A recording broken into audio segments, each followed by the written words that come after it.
how you doing? Good, how you doing? I'm doing great. Excellent. And let's start out this interview with question 1 out of 5. How did you get your start in music? Sure. Music's I feel like always been around me. My dad played music when I was growing up, and so it was very influential in terms of going to his concerts and him just playing music around the house, playing guitar, singing around the house, going to family events, and sooner or later the family events would center around him, where he'd start singing songs for everybody and stuff. And I like being the center of attention too, so I was like, why don't I start doing that, And it's just essentially when I was in 3rd grade, I want to say, my school band Topeka, the orchestra needed a bass player, and I was like, let's get this ball rolling. So I started playing bass guitar in 3rd grade and got a good regular guitar, guitar later that year, and then the rest is history basically after that. So, yeah. Question 2. What motivates you to keep playing and sharing your art? Sure. Again, just for my own sake, I was really heavily inspired by music and art growing up, and I would love to inspire or continue that tradition in any capacity, whether somebody hears me and is just I want to play guitar too, or I want to try to sing too, all that stuff is really inspiring to me to try to inspire essentially, and but I also just I love making sounds, and I love weird songs, and a lot of my favorite musicians, they really they challenge themselves to write different types of songs, and they don't just write rock and roll songs, or rock and roll and then a punk song, and then a heavy metal song, and maybe a hip hop song, maybe a jazz song, and then they do it all at once sometimes too. And that's kind of my inspiration. Is I want to try to be involved in those kind of worlds as well, and pull from that creativity as much as I can. How does your art connect with the community?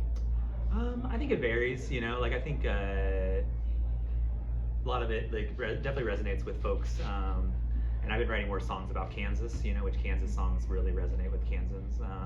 A lot of my songs, again, like I said before, I like writing kind of weird things, and some of my weird stuff doesn't always, I feel resonate, just because it's I think people aren't quite sure what to take or make of it, but that doesn't mean I'm going to change it. I'm going to still keep doing it because it'll resonate with somebody. But yeah, I think the community is really supportive of my music, and I feel whenever I whistle, that usually seems to be the most thing. People are like, oh, that guy can whistle really good, and it's true, I can whistle pretty good. You'll hear me whistling at some point today. But it's just funny, because I've always sung and whistled and played guitar and stuff, but whistling definitely seems to really get some people's attention for some reason, which I don't mind. I like that. So. These kids will love whistling. Yeah, for sure. Yeah, I'll make sure I whistle that for sure. Yeah. What kind of legacy would you want to leave behind?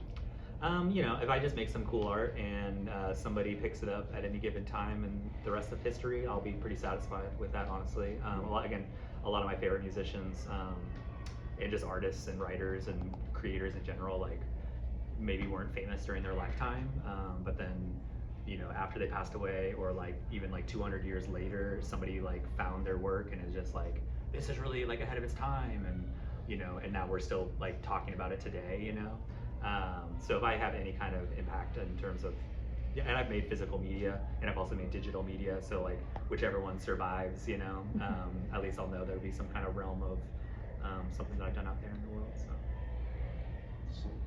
And last question, what advice would you give to young people who are interested in creating and sharing their own art/music? Cool.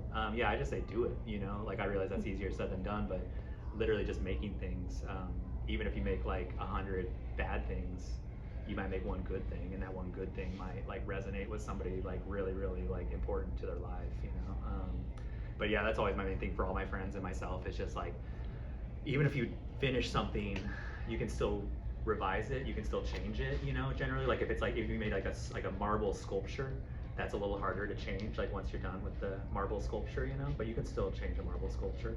So it's just I don't know, I just think creating things and making things to make them is enough, Sweet.